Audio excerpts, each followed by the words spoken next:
Eleanor of Aquitaine crossed the Alps at nearly 70 years old to free her captured son. Margaret Beaufort spent her entire life maneuvering to put her son on the throne.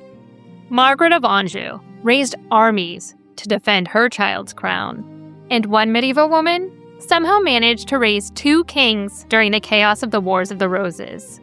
Medieval England produced many powerful kings, but behind some of those kings were other figures just as formidable: their mothers.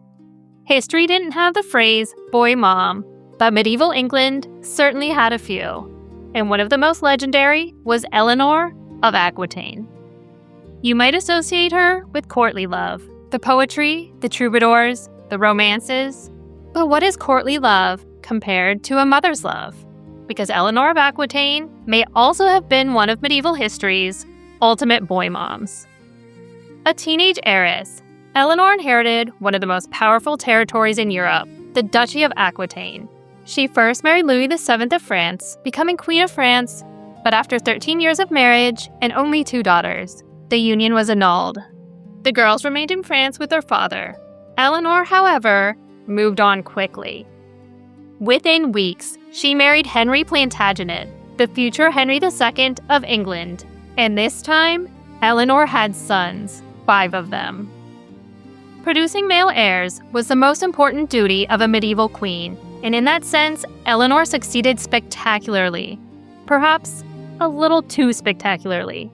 Because as those sons grew older, the Plantagenet family became one of the most famously dysfunctional dynasties in medieval Europe. Rivalries erupted, alliances shifted, and eventually, Eleanor took the side of her sons against their own father. Henry II was not amused. When he discovered Eleanor's involvement in the rebellion, he had his own wife imprisoned, where she remained for 16 years. But Eleanor of Aquitaine was not finished yet. When Henry died in 1189, their son Richard, later known as Richard the Lionheart, became King of England. And what was the first thing the new king did? He released his mother.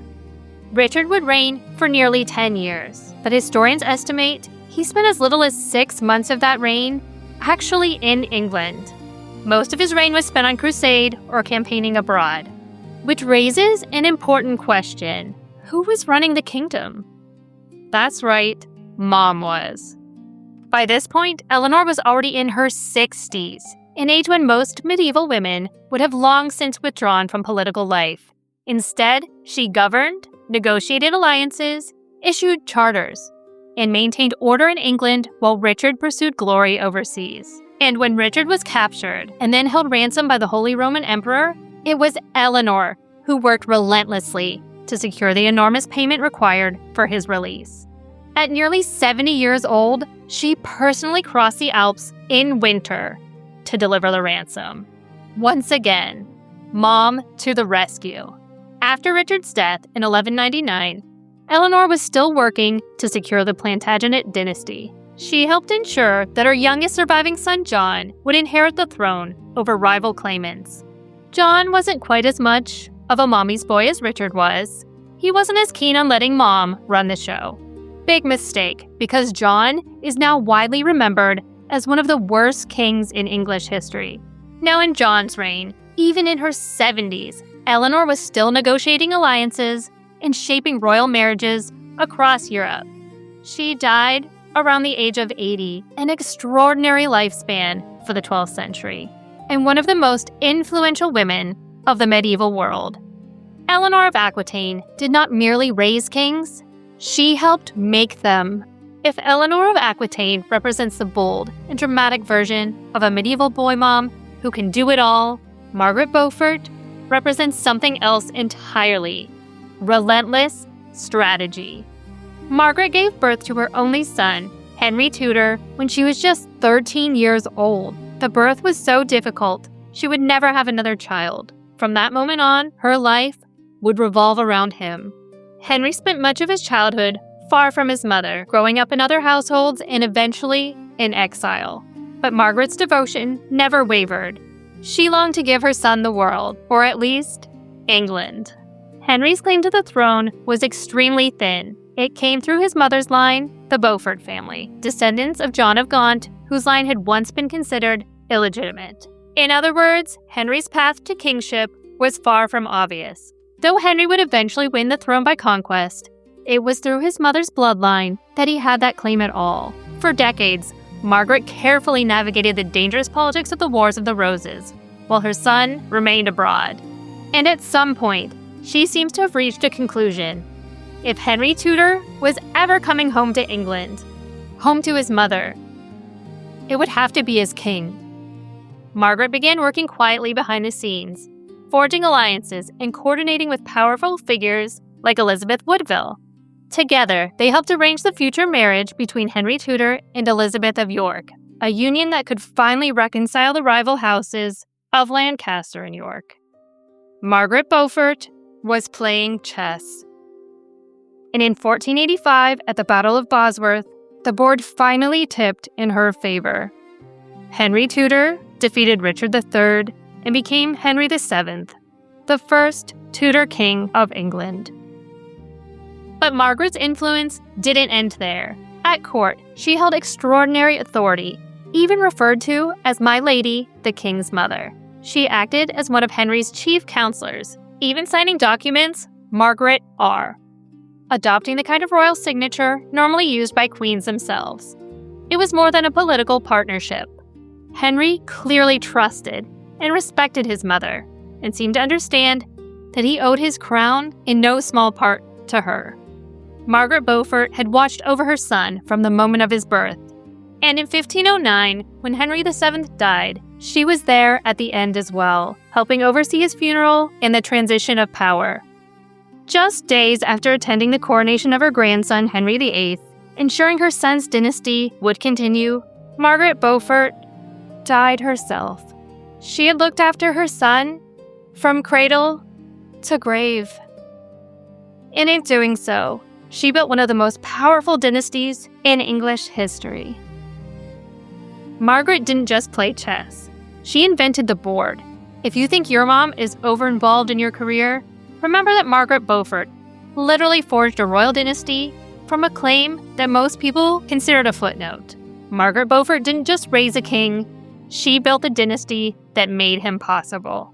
If Margaret Beaufort fought for her son with careful strategy, Margaret of Anjou fought with something far more direct: armies. Margaret married Henry VI of England, a deeply pious and gentle king who had little interest in warfare or political power. Unfortunately, 15th century England had plenty of both, and then things became even more unstable. In 1453, Henry VI suffered a severe mental collapse. For months, he was unable to speak, rule, or even recognize those around him, including his own newborn son. England suddenly had a king who could not rule, an infant heir, and a kingdom full of ambitious nobles. Margaret decided she would handle it. A dangerous power vacuum opened at the center of government, and Margaret, she tried to fill it. She stepped forward to defend the position of her son, Edward of Westminster, the Prince of Wales, but her growing political influence was deeply controversial. Powerful nobles resented it. Rivals challenged it. Critics accused her of overstepping her place. Margaret didn't back down. If her son was going to keep his inheritance, someone was going to have to fight for it. That someone turned out to be her. Margaret became the driving force behind the Lancastrian cause during the Wars of the Roses, raising armies, forging alliances, and directing resistance against the rival House of York. For a medieval queen, this was extraordinary. Margaret of Anjou wasn't simply advising from behind the scenes, she was helping lead a war. Everything she did was for one goal: protecting the crown she believed belonged to her husband and her son. But the Wars of the Roses were brutal. In 1471, at the Battle of Tewkesbury, Edward of Westminster, the boy Margaret had fought so fiercely to defend, was killed. He was only 17 years old, and with his death, the Lancastrian cause collapsed. Margaret of Anjou had spent years fighting to secure a crown for her son. History had other plans. Margaret didn't just raise a prince, she went to war for him. Long before the Wars of the Roses, another determined mother fought an entire civil war over the English throne. Her name was Empress Matilda. Matilda was the daughter of Henry I of England. After his only legitimate son died in the tragic White Ship disaster, Henry did something unheard of for the 12th century. He named his daughter as heir. The nobles of England even swore an oath to accept her as their future ruler. But when Henry I died in 1135, those promises suddenly became much less convenient. Matilda's cousin, Stephen of Blois, moved quickly, seized the crown, and had himself crowned king.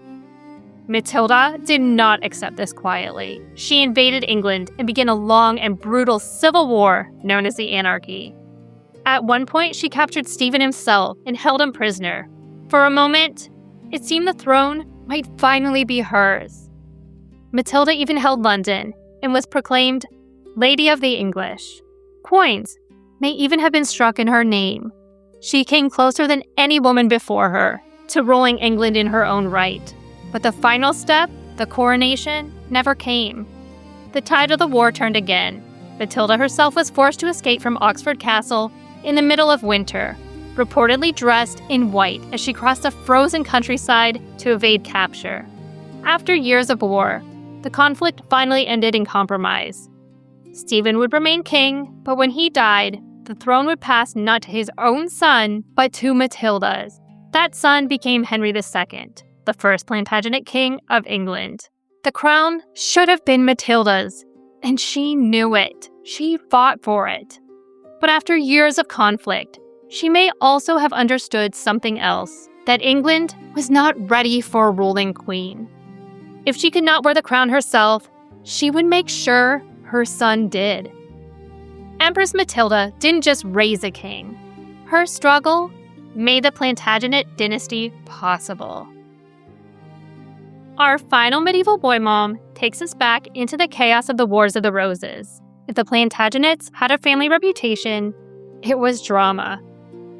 When I imagine Cecily Neville as a mother, I picture the kind of chaos familiar to a lot of modern boy moms. One son has fallen off something he shouldn't have been climbing, another is accusing his brother of cheating, and somewhere in the background, two more are probably wrestling on the floor because raising the sons of the House of York must have been exhausting. She was the wife of Richard, Duke of York, one of the great rivals for the English throne. Together, they raised a formidable group of sons, including Edward, George, and Richard, three ambitious Yorkist princes growing up in the middle of a dynastic civil war, which, as you might imagine, was not exactly peaceful family life. One son would become Edward IV, a towering warrior king. Another, George, Duke of Clarence, would spend years rebelling, switching sides, and causing political chaos. And the youngest, Richard, would eventually become King Richard III. In other words, Cecily Neville didn't just have sons. She had Plantagenet sons. When her husband was killed at the Battle of Wakefield in 1460, the Yorkist cause could easily have collapsed. Instead, Edward stepped forward and defeated the Lancastrians the following year, becoming King Edward IV of England. Cecily was now known at court as My Lady, the King's Mother. And given the personalities involved, that may have been one of the most exhausting jobs in medieval England. The York brothers argued, competed, rebelled, and occasionally turned on one another, including George of Clarence's repeated attempts to undermine his brother's rule. At one point, political enemies even spread rumors that Edward IV might be illegitimate, which would have placed Cecily herself at the center of a rather scandalous accusation. Edward ruled for many years, and after his death, another of Cecily's sons, Richard III, would take the throne, until his defeat at the Battle of Bosworth. Cecily lived through the rise and fall of kings and houses. She outlived all of her sons. It was her grandsons, known as the Princes in the Tower, that disappeared. It was her granddaughter, Elizabeth of York, that would marry Henry Tudor, ending the Wars of the Roses with their union. Cecily Neville didn't just raise kings. She raised Plantagenets. Medieval history often remembers the kings, but behind many of those kings were mothers who crossed mountains, raised armies, and fought to secure their sons' futures. Eleanor of Aquitaine, Margaret Beaufort, Margaret of Anjou, Empress Matilda, Cecily Neville. They didn't just raise kings, they shaped the course of English history. So who is the ultimate boy mom? Tell me in the comments below, and tell me which of these women you'd love to learn more about. If you enjoyed this episode, please consider giving it a like and subscribing for more stories about the women who shaped history, literature, and legend. Thank you for watching Meet the Muse.